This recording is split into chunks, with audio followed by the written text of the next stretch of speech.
I left my coffee sitting on the kitchen counter untouched as I grabbed my coat and my car keys because once the words settled in my mind there was only one thing I knew for certain. I needed to see Ryan's house with my own eyes.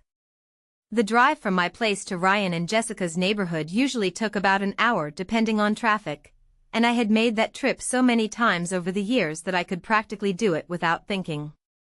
But that morning every mile felt heavier than the last.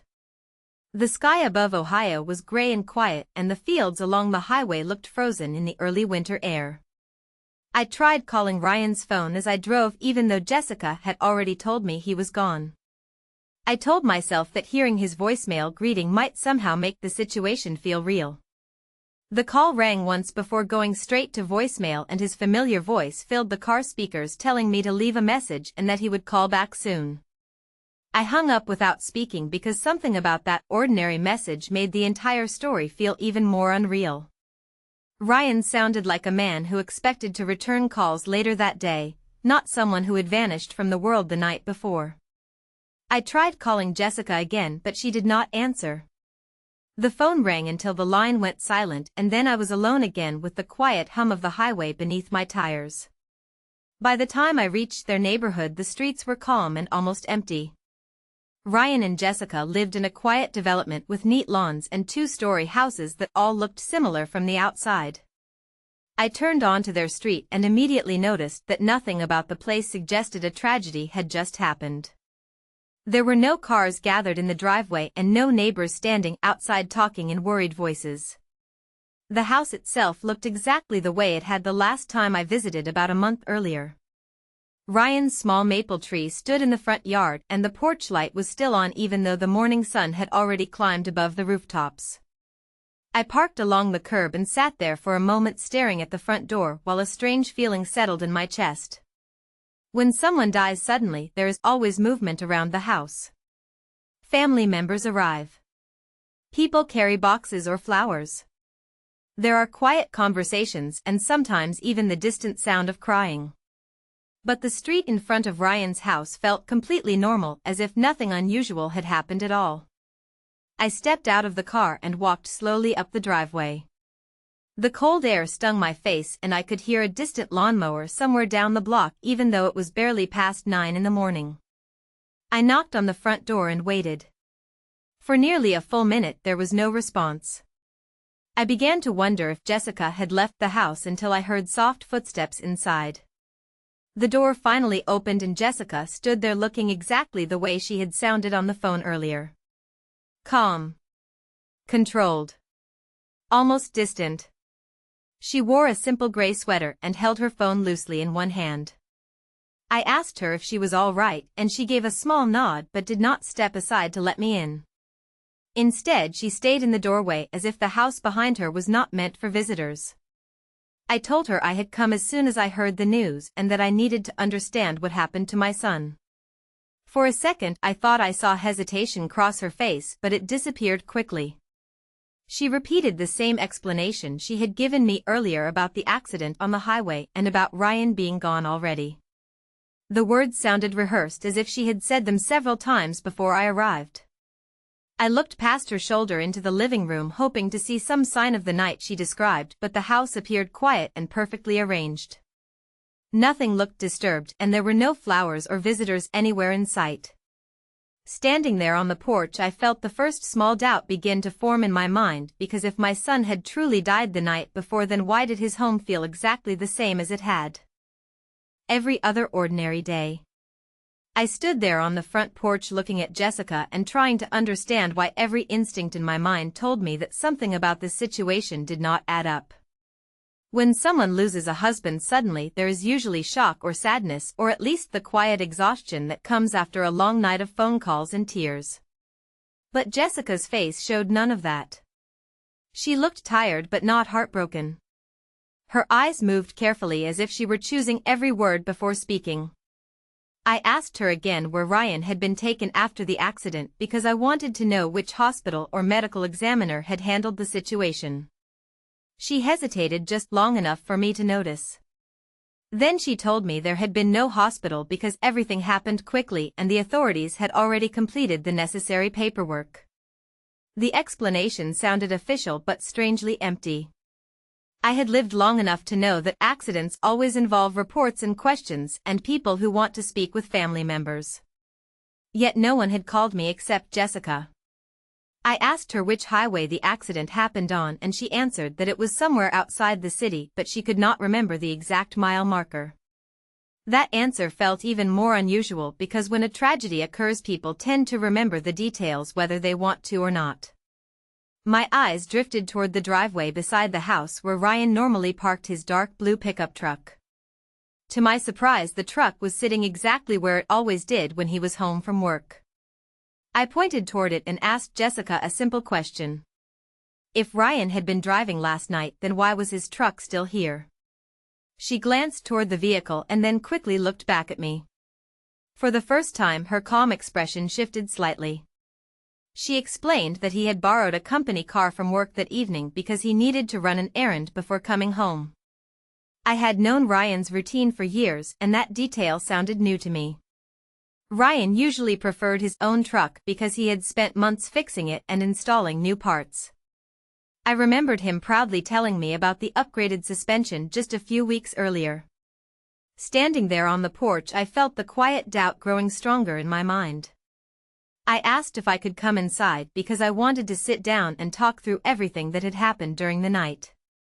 Jessica paused for a moment and then slowly stepped aside so I could enter the house. The living room looked perfectly normal. The same framed photographs were on the wall, including the one from Ryan and Jessica's wedding nearly 10 years earlier. A blanket lay folded neatly across the couch and a coffee mug rested on the small table beside it. Nothing in the room suggested that someone living there had disappeared from the world only hours before. I sat down and Jessica remained standing near the doorway as if she were unsure how long this conversation should last.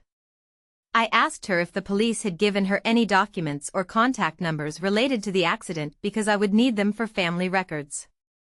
She told me the paperwork would come later through the mail. That explanation might have satisfied someone who did not know Ryan very well, but I had raised him since the day he was born and something about the entire situation felt wrong.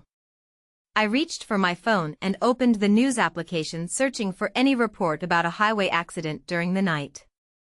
The screen showed nothing unusual for the region. No major incidents. No mention of a driver named Ryan Coleman. When I looked up from the phone, Jessica was watching me carefully as if she could see the questions forming in my mind. In that quiet living room, I realized that I had arrived expecting to mourn my son, but instead I was beginning to suspect that the story I had been given might not be the truth at all. I leaned back slightly in the chair and tried to slow my thoughts because rushing into accusations would not help me understand the truth. Jessica remained standing near the doorway with her arms loosely crossed and her eyes occasionally drifting toward the hallway that led deeper into the house. I asked her again if anyone from the police department had spoken with her in person after the accident. She shook her head slowly and said everything had been handled over the phone during the night. That answer made the quiet doubt inside my mind grow stronger. In all my years, I had never heard of a fatal accident where officers did not visit the home of the family to confirm identities or ask questions. I picked up the coffee mug from the table and noticed it was still slightly warm. That meant someone had made coffee recently, probably not long before I arrived. The detail itself was ordinary, yet in that moment it made the entire house feel strangely alive for a place where grief was supposed to be settling in. I told Jessica that I planned to contact the highway patrol myself because I needed to understand exactly where the accident occurred and what time it happened. As soon as I said that, I saw a flicker of tension pass across her face. It lasted only a second, but it was enough for me to notice. She quickly responded that it might take time before the official reports were ready and that calling them immediately might only cause confusion. Her explanation sounded careful, almost rehearsed, and I began to feel that she was guiding the conversation away from certain topics rather than answering them openly. My eyes moved toward the hallway again and I noticed a pair of Ryan's work boots sitting neatly beside the wall where he usually left them after coming home in the evening. The boots were clean, not covered in road dust or winter mud the way they normally looked after a long day outside. I pointed toward them and asked Jessica whether Ryan had returned home at all before the accident happened. She paused and then said that he had left earlier in the evening and had not come back.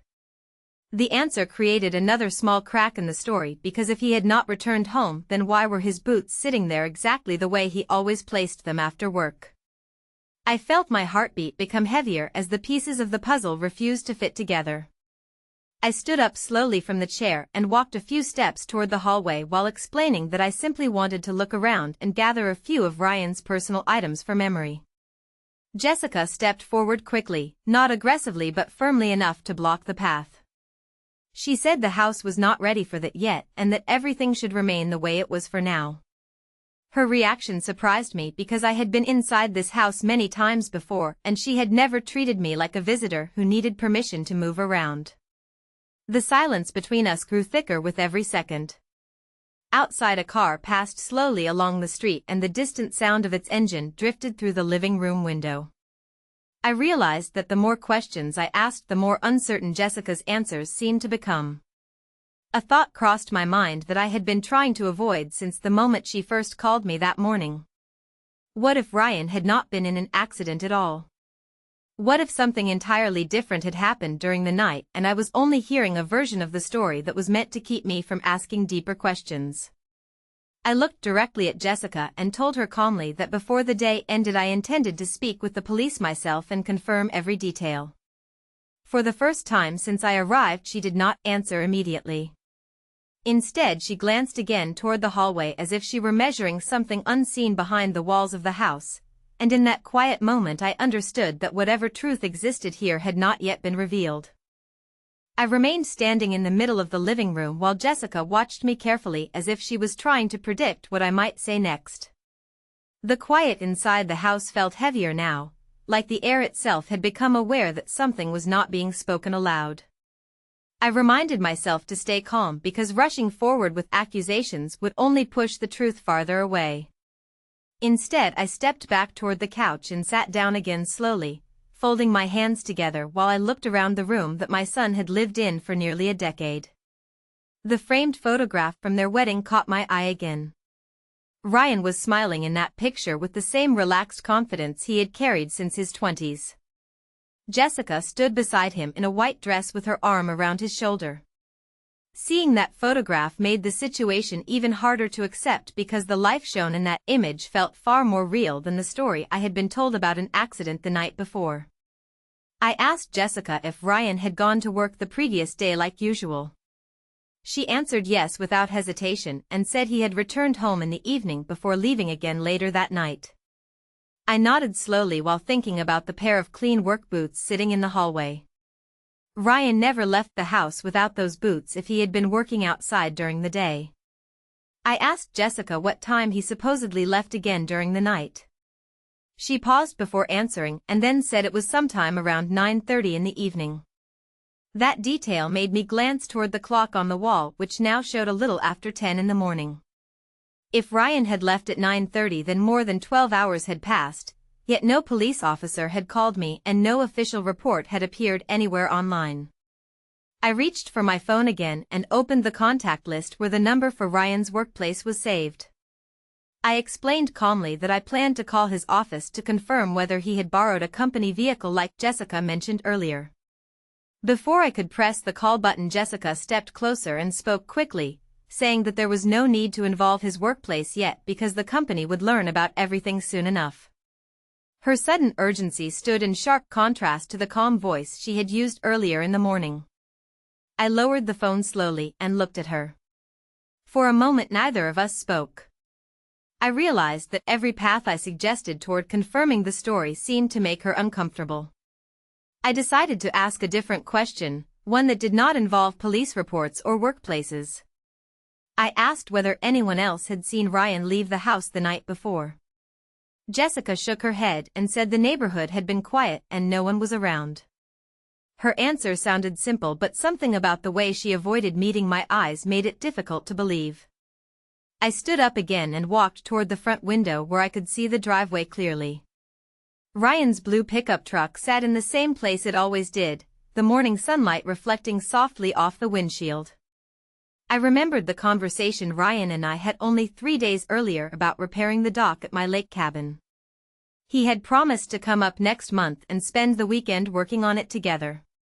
A man who was planning the next few months of his life does not simply disappear overnight without leaving questions behind. I turned back toward Jessica and spoke carefully, choosing my words with the same caution she seemed to be using. I told her that I was not leaving until I understood exactly what happened to my son. The statement was not angry and it was not loud, but it carried the weight of a father who had begun to realize that the truth might be standing somewhere inside this very house. Jessica did not respond immediately. Instead, she looked once more toward the hallway behind her, and in that small silent gesture I felt a growing certainty that whatever had happened during the night was far more complicated than the simple story of an accident she had given me that morning. I stood quietly near the front window while the silence between Jessica and me stretched across the room like something fragile that could break at any moment. Outside, the neighborhood looked completely ordinary. A delivery truck rolled slowly down the street and somewhere a dog barked in the distance. Nothing in the outside world suggested that a man had supposedly disappeared from it only hours earlier. I turned away from the window and faced Jessica again, speaking calmly but firmly because by that point I knew that leaving without answers would only make the situation worse. I told her that the story about the accident still did not make sense to me and that the longer we avoided the details the more confusing everything became. She crossed her arms again and leaned slightly against the wall as if she was trying to steady herself. For the first time since I arrived, her expression no longer looked completely controlled. There was tension in her eyes that had not been there before. I asked one simple question. I asked whether Ryan had argued with anyone recently or whether something unusual had happened in the past few days. Jessica hesitated before answering and said that nothing out of the ordinary had taken place. But her voice sounded quieter now, less certain than before. I took a slow breath and walked a few steps toward the hallway again. This time she did not immediately block my path. The hallway itself looked exactly the way it always had. Family photos lined the wall and the soft carpet muffled my footsteps as I moved forward. The door to Ryan's home office stood slightly open and I could see his desk inside with a laptop sitting exactly where he usually kept it. Everything looked frozen in place as if the house had simply paused during the night rather than experienced any kind of tragedy. I turned back toward Jessica and asked her another question that had been sitting in my mind since the moment I arrived. I asked why she had told me there would not be a funeral. Her eyes shifted downward for a moment before she answered. She said that arrangements had not been discussed yet and that she only meant that nothing had been planned. But that explanation did not match the certainty she had shown earlier on the phone when she said Ryan was long gone. I could feel the pieces of the story refusing to stay together. I stepped into the office doorway and glanced around the room. Ryan's jacket hung over the back of his chair and a notebook lay open on the desk with several lines of writing across the page. I did not read the words, but I noticed the date written at the top of the page. It was yesterday's date. The small detail sent another quiet wave of doubt through my thoughts because the handwriting looked steady and deliberate, like the notes of someone planning the next day rather than someone about to vanish from it. I asked Jessica if she had gone into the office since the morning began. She shook her head quickly and said she had not touched anything in the room. For several seconds neither of us spoke. The quiet of the house seemed louder now than it had earlier. Then something unexpected happened. From somewhere deeper inside the house I heard a faint sound. It was soft, almost like a floorboard shifting under weight. At first I wondered if the house had simply settled the way older buildings sometimes do, but the sound came again a moment later, just barely audible but clear enough that both Jessica and I turned our heads in the same direction. The hallway behind us remained empty, yet the noise had definitely come from somewhere beyond it. I looked at Jessica and saw that the calm expression she had been holding onto since the morning had finally cracked. In that instant I understood that whatever truth had been hidden inside this house had not left with the story of an accident on a highway. It was still here, somewhere behind those walls, waiting to be discovered. I remained still in the hallway for a moment after the sound echoed softly through the house because I wanted to be absolutely certain that I had not imagined it. The quiet returned again, but the air felt different now, as if the walls themselves were holding their breath. Jessica stood several feet behind me near the living room entrance, and I could hear the faint movement of her shifting her weight from one foot to the other. Neither of us spoke for several seconds. Then the sound came again. It was subtle but unmistakable, the kind of noise that happens when someone moves carefully across a wooden floor in another room. I slowly turned my head toward Jessica, and the look on her face told me everything I needed to know. The calm expression she had been trying to maintain all morning had completely disappeared. Her eyes widened slightly, and for the first time she looked genuinely nervous. I asked her quietly whether anyone else was inside the house. She opened her mouth as if to answer, but no words came out at first. Finally she shook her head and said the house was empty. The statement hung in the air between us, but it did not feel true anymore. I listened closely again, and this time I noticed something else. The faint sound was coming from farther down the hallway, from the direction of the back bedroom that Ryan and Jessica used. I took a slow step forward. Jessica reacted immediately and moved quickly toward me. She said there was no reason to go any farther and that the house was simply making old noises. But I had lived long enough to recognize the difference between a settling house and the quiet movement of a person trying not to be heard. I continued walking down the hallway while keeping my voice calm. I told Jessica that if someone was inside, then there was nothing to hide from me. My footsteps felt louder than usual against the carpet, and each step seemed to echo through the stillness. The door to the bedroom at the end of the hall was almost closed, but not completely. A thin line of light showed beneath it. I paused for a moment with my hand near the doorframe and listened again. From the other side I heard a soft shift, the kind of movement that happens when someone changes position in a chair or stands up too quickly. Behind me Jessica spoke again, her voice tighter now. She said I was misunderstanding the situation and that there was nothing inside that room. I looked back at her and asked a simple question. If there was nothing inside, then why had she been watching the hallway every time we talked since I arrived? She did not answer. The silence itself felt like confirmation that the story about the accident was unraveling right in front of us. I reached forward and gently pushed the bedroom door open. The hinges made a faint creaking sound as the door moved inward. For a brief second the room beyond looked completely normal. The bed was neatly made and sunlight streamed through the window on the far wall. But then my eyes moved toward the corner near the dresser. A man stood there. He looked tired and uncertain, as if he had been waiting for something that he could not predict. For a moment my mind struggled to process what I was seeing, because the man standing in that bedroom was my son Ryan. He looked exactly the way he had when I last saw him a few weeks earlier, except now his face carried the uneasy expression of someone who knew the truth could no longer stay hidden. Neither of us spoke at first. The room felt completely silent except for the distant sound of a car passing on the street outside. I finally took a step forward and said his name slowly, almost to prove to myself that the moment was real. Ryan looked at me with a mixture of relief and guilt before answering in a quiet voice that I could barely hear across the room. In that moment I understood that the story of the accident had never been about death at all. It had been about something else entirely, something that both Ryan and Jessica had tried to hide until the truth found its way to the surface.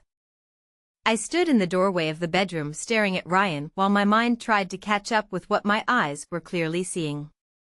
Just minutes earlier I had been told that my son was gone forever, and now he was standing only a few feet away looking back at me with a mixture of relief and uneasiness.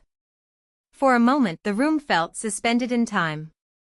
I could hear my own breathing and the faint sound of a car passing somewhere outside, but nothing else moved. Ryan finally stepped forward slowly, his hands raised slightly as if he was unsure how I might react. He said my name in the same familiar voice I had heard countless times over the years, and that alone was enough to make the entire situation feel real. Behind me Jessica had stopped in the hallway. I did not need to look back to know she was there, because the silence behind me carried the weight of someone who knew the truth had finally come into the open. I took another step into the room and looked directly at Ryan. I told him that the first thing I needed to understand was why his wife had called me that morning and told me he was gone. Ryan lowered his eyes briefly and exhaled slowly before answering. He explained that the story about the accident had been part of a plan that had started several days earlier after a long conversation between him and Jessica. Hearing those words made my chest tighten with confusion. A plan to pretend someone had died was not something any ordinary family would consider. Ryan continued speaking carefully, choosing his words the same way someone does when they know the explanation will not sound reasonable at first. He said that over the past year his life had become increasingly complicated because of financial problems connected to a business investment that had failed. He had been working quietly to solve the situation, but the pressure had grown heavier every month. According to Ryan, a group of investors had been demanding immediate repayment of money that he simply did not have. None of it involved anything illegal or dangerous, but the stress of the situation had reached a point where he believed the only way to protect his future was to step away from everything for a short time while he reorganized his finances and negotiated new terms with the people involved. I listened carefully, but the explanation still felt incomplete. I asked him why that required telling his own father that he was dead. Ryan glanced toward the hallway where Jessica still stood quietly and then looked back at me. He admitted that the idea had originally come from Jessica during a late-night conversation when they were trying to think of a way to buy time without constant phone calls and pressure from the outside world. By spreading the story that he had died in an accident, they believed the investors would immediately stop searching for him and allow the situation to settle long enough for him to find a real solution. As Ryan finished speaking, I could see the mixture of embarrassment and regret in his face. He explained that they had never intended for me to arrive at the house so quickly that morning. They assumed the story would travel slowly and that he would already be gone from the city before anyone came asking questions. But when Jessica called me, she had not expected that I would drive directly to the house within an hour. The moment she saw my car in the driveway, the entire plan began to fall apart. I stood there absorbing every word while the morning sunlight streamed through the bedroom window behind Ryan. Part of me felt angry that they had allowed such a strange idea to grow into a real lie, yet another part of me could see the exhaustion in my son's face and recognize that he had been carrying a heavy burden alone for far too long. After several seconds of silence, I finally spoke again. I told Ryan that pretending to be gone from the world might delay a problem, but it would never truly solve it. The truth always finds its way back eventually, just as it had done that morning when I chose to walk down this hallway and open a door that was never meant to be opened. I remained standing in the bedroom while Ryan finished explaining the plan he and Jessica had created, and for several seconds the only sound in the room was the quiet hum of the heating vent beneath the window. The morning sunlight stretched across the floor and illuminated the tired expression on my son's face. He looked older than he had only a few weeks earlier, not because of time but because of the weight he had been carrying alone. Jessica finally stepped into the doorway behind me, her posture tense as if she was waiting for anger to fill the room. But the truth was that what I felt in that moment was not anger. It was something quieter and more complicated. I was relieved that my son was alive, yet at the same time I was troubled by how far he had allowed fear to guide his decisions. I looked at Ryan and told him that when Jessica called me that morning and said he was gone, I believed for several minutes that I had lost my only child. No father forgets a moment like that. Ryan lowered his head slightly and apologized in a voice that carried more regret than any long explanation could have. He admitted that he had been so focused on escaping the pressure of his financial problems that he had not fully considered what the lie would do to the people who cared about him. Jessica spoke quietly from the doorway and said that the idea had seemed like a temporary solution during a stressful night when both of them were exhausted and unsure what else to do. She explained that the intention had never been to hurt anyone, only to create enough distance for Ryan to negotiate new agreements with the investors who were demanding immediate repayment. I listened to both of them carefully and then walked to the window for a moment, looking out at the quiet neighborhood street where ordinary life continued without any knowledge of the strange story unfolding inside this house. A father reaches a point in life where he understands that his children will make decisions he cannot control, but that does not mean he has to stand silently when those decisions create unnecessary harm.